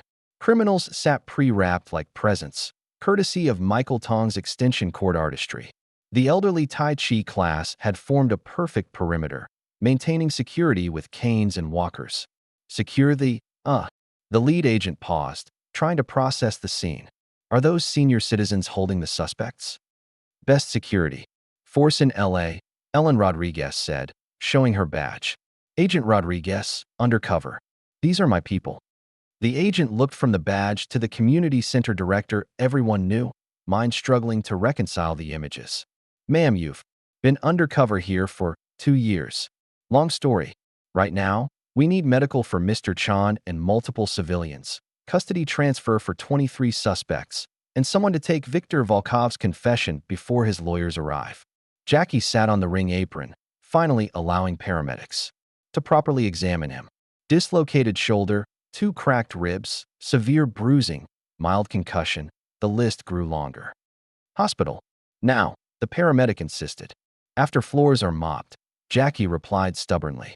Mr. Chan, Tyler interjected, I'll mop the floors. That's what students do, right? Jackie smiled despite split lips. Learning already. Dmitri stood in custody, hands cuffed but posture relaxed.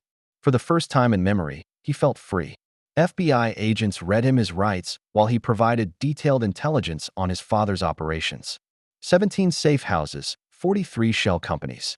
Connections to City Planning Commission, he recited from memory. I can provide full documentation. His father spat Russian curses from across the room. Dmitri didn't flinch. The words had lost their power when he'd found his own. Eddie Kowalski's empire collapsed in real time. His laptop, now FBI evidence, revealed decades of illegal gambling operations. The viral fight had drawn fatal attention to a network that survived on shadows. It was just supposed to be a simple score. Eddie whined to anyone listening. Some light extortion, property. Grab, everyone gets paid. Everyone except the community you tried to destroy, Rosa Martinez observed, leaning on her cane near his chair. Funny how karma works, no? The stunt team gave statements that sounded like movie pitches. Wei Luan explained taking down armed guards using advanced comedic timing, while Tommy detailed the aerodynamics of shoe-throwing combat. Will you testify in court? An agent asked. Of course, Wei grinned. But we charge appearance fees. Union rules. Ellen coordinated the scene with 2 phones and 3 radios. Her dual identity no longer secret, but somehow unsurprising to the community. Always knew you were too smart to just be director, Jim Bradley commented. CIA. FBI, Ellen corrected. But thank you for the compliment. Even better, domestic protection instead of foreign adventures. Marcus Williams and the youth group had become unofficial assistants, fetching water for elderly heroes and taking selfies with the stunt team. Their fear had transformed into pride. They protected each other when it mattered. Mr. Chan taught us balance, Marcus explained to a reporter who'd snuck in. Not just physical balance, life balance. When to fight, when to run, when to stand. Together, Tyler handled the media gathering outside. His transformation from arrogant champion to humbled student, making irresistible content. His live stream had reached 10 million views, donations approaching 5 million. The West Side Community Center isn't just a building, he told cameras. It's proof that ordinary people can do extraordinary things when they stand together. Inside, paramedics finally convinced Jackie to accept transport. As they wheeled him toward the ambulance, the entire community lined the path. Jackie, Jackie, Jackie. He raised one hand, wincing at the movement. Just maintenance man. You are the heroes. Maintenance man who happens to be Jackie Chan, someone shouted, triggering laughter and applause. As the ambulance doors closed, Jackie saw his community, battered but unbroken, standing together in their damaged but still standing home. Wei Luan gave him a thumbs up through the window. Whatever came next, they'd face it together. The ambulance carried Jackie through LA's evening traffic, sirens creating a path through the urban maze. Tyler followed in his rental car, refusing to leave his teacher's side. In the back, paramedics worked on Jackie's injuries with professional efficiency. Mr. Chan, your medical history shows this isn't your first dislocated shoulder, one observed.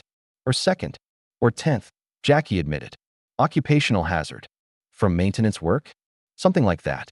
At Cedars-Sinai Medical Center, word of Jackie's arrival spread quickly. Staff who'd grown up watching his films tried to remain professional while sneaking photos. Security had to establish a perimeter as news crews converged. Just another patient, Jackie insisted while being wheeled inside. No special treatment. But the universe had other plans. The emergency room filled with his community family. Rosa Martinez led the Tai Chi class, all sporting various bandages but refusing to go home. Wei Luan's team occupied the waiting area, turning it into an impromptu film set as they recreated the day's battles for amazed staff. Cannot do proper wire work here, Michael Tong complained. Ceiling too low. Tyler stationed himself outside Jackie's treatment room, appointing himself guardian. When Rick Brennan's lawyer appeared, seeking to minimize his client's involvement, Tyler stood firm. Tell my uncle I'm done being his meal ticket. Everything I know goes to the FBI. He's your family, the lawyer pressed. He raised you, made you champion. He made me a product. These people, Tyler gestured at the crowded waiting room. They're teaching me to be a person. Ellen Rodriguez arrived, still coordinating multiple agencies. The FBI wanted detailed debriefs, the city demanded explanations, and insurance companies needed documentation. She handled it all while checking on injured community members. Agent Rodriguez, her supervisor said via phone, your cover is blown. We need to relocate you immediately. Negative. My job here isn't finished. The operation is over. Volkov's in custody. The operation maybe. But my community still needs their director. Request permission to maintain current position. A pause. Unconventional, but approved. You've earned it. In custody across town, Dmitri provided intelligence that would dismantle his father's empire completely. Each revelation came easier than the last, like shedding armor he'd worn too long. Why betray everything? His lawyer asked. Not betraying. Choosing. First real choice I ever made. The lawyer, paid by Volkov's organization, abandoned the case within hours. Dmitri didn't mind. Public defenders had helped better men than him. Back at the hospital, Jackie emerged from treatment wrapped like a mummy but mobile. His shoulder was properly set, ribs taped, various cuts cleaned and dressed. Doctor's orders included 2 weeks minimum rest. 2 weeks. Jackie shook his head. Tai Chi class is tomorrow morning. Someone else can teach. Is my responsibility. My family. The doctor recognized a movable will when he saw it. At least use a wheelchair for tonight. Jackie conceded that much, allowing Tyler to push him through the hospital. They found the waiting room transformed into a community celebration. Someone had ordered pizza. Rosa organized an impromptu Tai Chi demonstration for sick children. The stunt team signed autographs. Mr. Chan. Marcus rushed over. Are you okay? They said on the news you might retire for real now. News says many things. Most wrong. Jackie patted the boy's shoulder with his good arm. Still have job. Still have students. Still have family. But everyone knows who you are now. You could go anywhere, do anything. Already where I want to be. Already doing what matters. A commotion outside announced new arrivals. Hospital security tried unsuccessfully to stop a determined elderly woman wielding a cane. That's my teacher. Rose's voice carried clearly. You want to stop me? Try. She entered like a force of nature, black eye purple, but spirit undaunted. Behind her came more community members, each bearing food, flowers, or simply presents. You think we let you sit here alone? Rosa scolded. Community means together. Good times, bad times, hospital times. The waiting room became an impromptu party. Injured heroes sharing war stories, children drawing pictures of the day's events, elderly students comparing bruises with pride. Tyler watched it all with wonder. Is it always like this? No, Jackie replied. Sometimes more crazy. As midnight approached, hospital staff gently but firmly cleared non-patients. The community departed reluctantly, each stopping to touch Jackie's good shoulder or offer quiet words. 7 a.m., Rosa reminded him. Tai Chi waits for no one. 6:30, Jackie corrected. Need time to prepare. She smiled, understanding. Some things wouldn't change just because the world now knew their janitor was a legend. Tyler drove Jackie home, the city lights blurring past. Tomorrow would bring challenges, repairs, testimonies, adaptations to unwanted fame. But tonight, they'd won something precious. They'd protected their home, their family, their choice to stand together. And Monday morning, there would still be floors to mop. Saturday morning arrived with impossible normalcy. Jackie's Honda Civic pulled into the community center at 5:45 a.m., 15 minutes early to accommodate his injuries. Moving like an elderly robot, he unlocked doors and began modified preparations. Tyler's car arrived moments later. You shouldn't be here, he said, helping Jackie with supplies. You shouldn't either. Still healing. Learn from my teacher. Stubborn is contagious. They worked slowly, two injured warriors preparing their battlefield for peace. The boarded windows from yesterday's violence let morning light through in small streams, illuminating dust motes like dancers. By 6:30, Rosa Martinez arrived, attendance record intact. You look terrible, she announced cheerfully. Perfect. For teaching perseverance. The Tai Chi class assembled with unusual numbers. Regular students sported bandages with pride, while new faces appeared. Neighbors who'd witnessed yesterday's courage, reporters seeking follow-ups, even former gang members inspired by viral videos. Welcome, Jackie said simply, voice still. Raspy from Dimitri's grip. Today we learn mountain stance. Very appropriate. Mountains endure everything but still stand. He demonstrated despite his sling, movements modified but precise. Tyler assisted, translating Jackie's restricted motions. For those who couldn't follow. Across town, Viktor Volkov sat in federal holding, empire crumbling with each of Dimitri's revelations.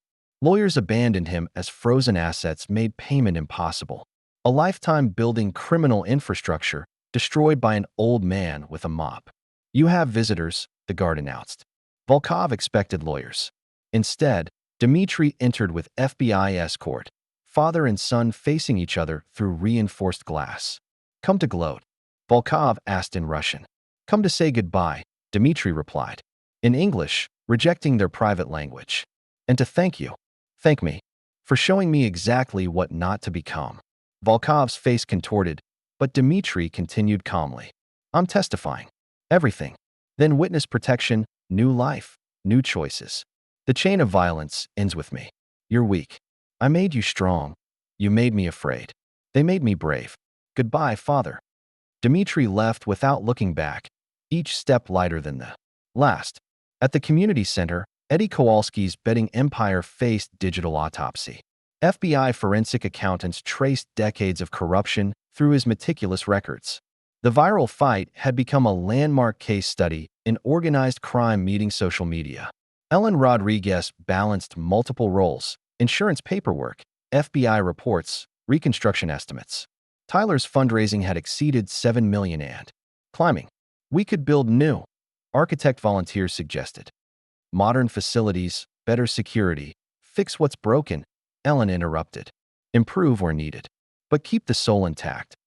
She understood what planners missed. The center's power wasn't in buildings, but in memories soaked into every wall. Wei Luan's team prepared for departure at LAX, turning security checkpoints into comedy gold. Visit soon. Wei commanded Jackie via video call. Hong Kong misses you. Tyler handled media with newfound maturity, redirecting attention from himself to the community. His transformation from villain to hero captivated audiences, but he refused to make it about him. I was the problem, he told persistent interviewers. They were the solution. Focus on them. His uncle Rick had hired new lawyers, claiming manipulation. Tyler provided prosecutors with years of evidence, messages, financial records, documented exploitation. He's family, Rick's mother pleaded. Family doesn't sell family, Tyler replied sadly. He taught me that, just not how he intended. Monday morning brought contractors, insurance adjusters, and city inspectors swarming the wounded community center. They carried clipboards and calculations, seeing damage where the community saw battle scars worth preserving. This entire section needs demolition, one inspector declared, pointing at the gymnasium. That's where Mr. Chan taught Dimitri about choice, Marcus Williams said quietly. Where Tyler learned to be good. Where Mrs. Martinez led the revolution. You can't demolish that. The inspector looked at the earnest teenager, then at his clipboard, then at the gathering crowd. Regulations require safety. Ellen interrupted, badge subtle but visible. We'll ensure safety. But history stays. Jackie arrived late from doctor's appointments, moving carefully but his presence shifting atmosphere. Contractors who'd planned extensive changes found themselves discussing, but the opportunities. Jackie gestured around the center. Opportunity is not in building, is in people. Fix roof, yes. Fix windows, yes. But leave soul alone. The architect looked at ambitious plans, then at community faces, then quietly revised everything. In federal court, preliminary hearings began. Volkov appeared diminished in orange, without expensive suits and armed backup. Dimitri's cooperation had provided overwhelming evidence. Tyler testified first, championship confidence replaced by humble honesty. I was arrogant, seeking fame. My uncle used that. Volkov exploited that. But I chose to participate. I own that. The judge noted his cooperation. Tyler's deal included probation, community service, and stripped titles, punishment. He accepted as justice. Your Honor, I request my community service be at West Side Community Center. I have floors to mop. Ellen testified next, her dual identity fascinating the jury. 2 years undercover, building genuine connections while gathering evidence. Agent Rodriguez, the prosecutor asked, why maintain cover even now? Because my job protecting the community isn't finished. Badge or no badge, they're my responsibility. Dimitri's testimony proved most damaging. He detailed every operation with photographic recall.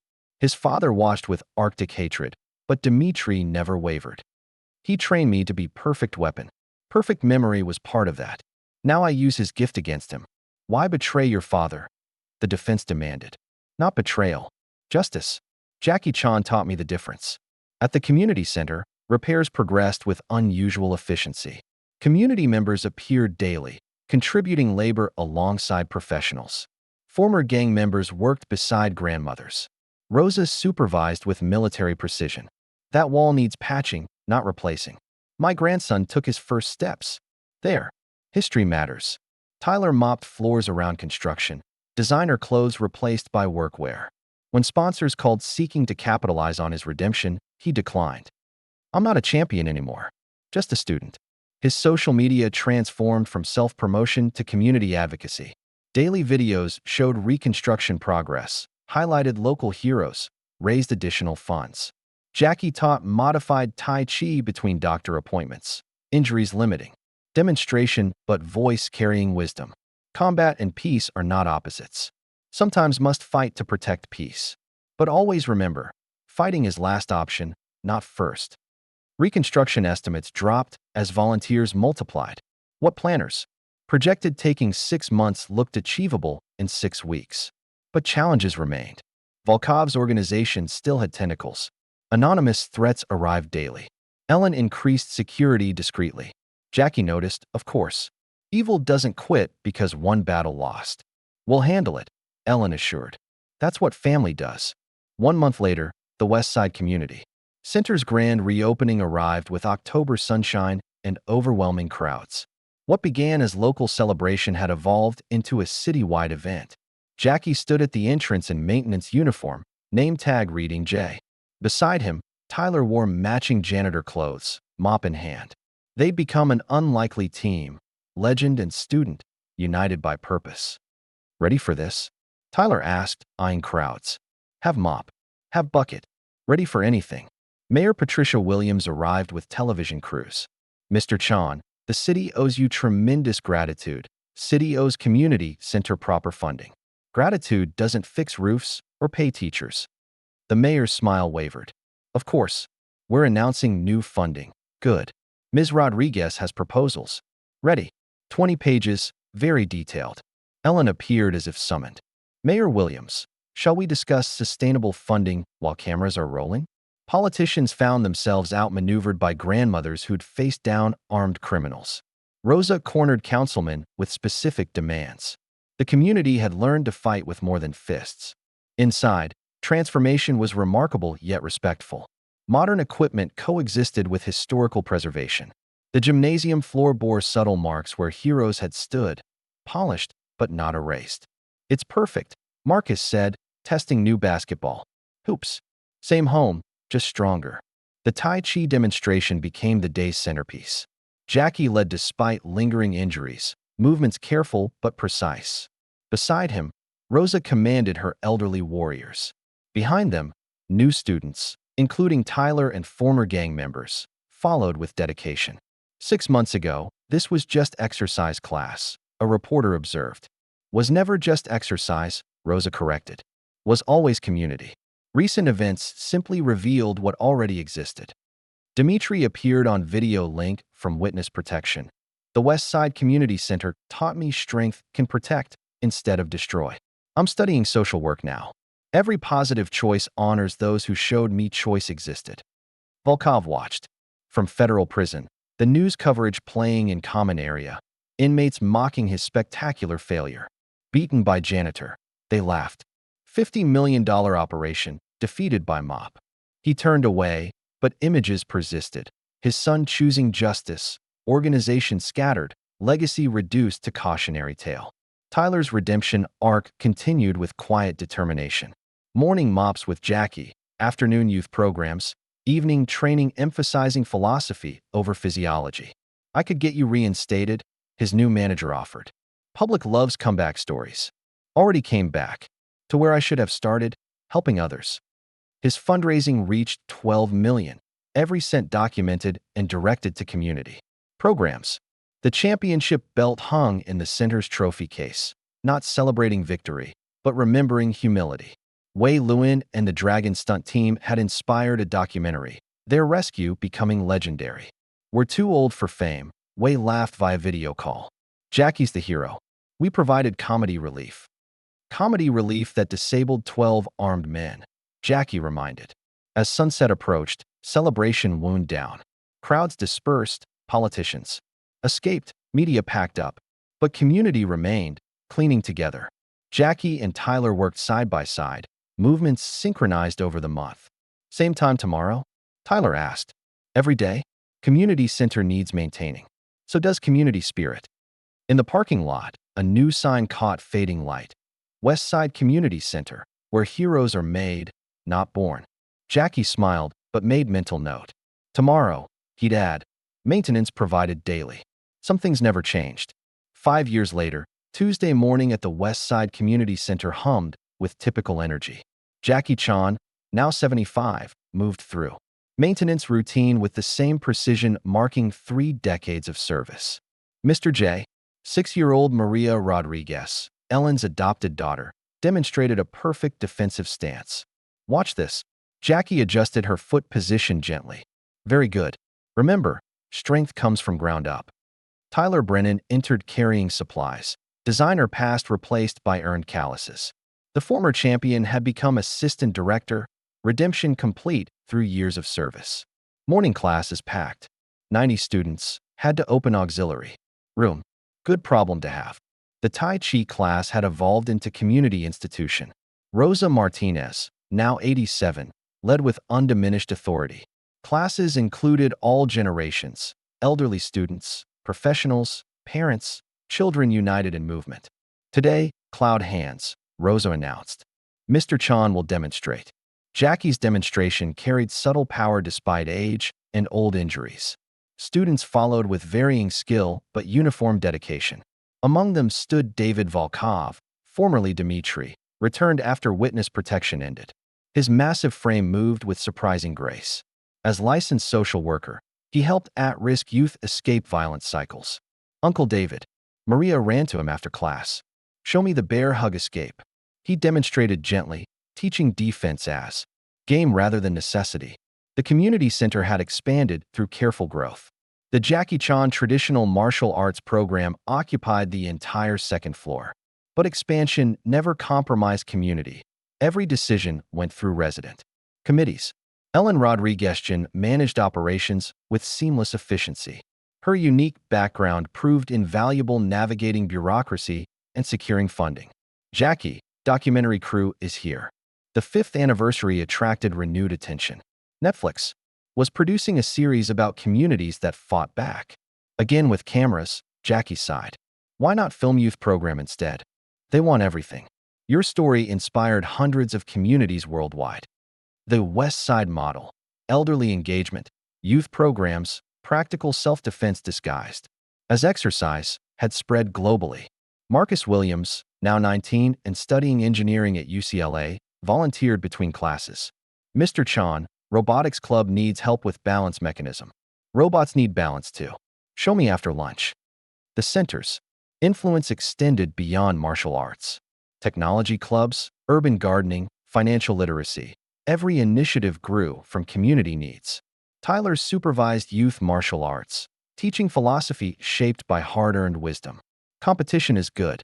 Cooperation is better. Trophies gather dust. Community lasts forever. Lunchtime brought familiar ritual. Jackie and Tyler ate sandwiches while planning afternoon maintenance. New toilet in West Wing needs adjusting, Tyler noted. After documentary filming, camera adds 10 pounds to plumbing. Wei Luan visited quarterly, conducting workshops combining entertainment with education. That evening's monthly community dinner filled the renovated gymnasium. Former enemies sat together. David counseled kids whose parents his father had terrorized. Tyler mentored youth who'd mocked him online. Mr. Chan, a new resident approached. Is it true? What happened 5 years ago? Before Jackie could answer, voices rose around them. Everyone sharing their version, their moment, their victory. Is true, Jackie finally said. But past is just foundation. What matters is what we build on it. As dinner ended, Jackie returned to his supply closet. Tomorrow needed preparation, floors to mop, classes to teach, community to maintain. Tyler appeared. Need help. Always room for one more. They worked in silence, 2 generations united by purpose. The center stood strong around them, walls echoing with laughter and triumph. Tomorrow would bring new messes, but also Jackie Chan, Tyler Brennan, Rosa Martinez, and hundreds of others, ready to face them together. The floors wouldn't mop themselves. Minimal interventions. Mr. Chan, the lead architect, said, with available funds, we could build state-of-the-art facilities, have professional space, have equipment that works. What else needed? If you like the story, please watch another story on our channel and subscribe to the channel.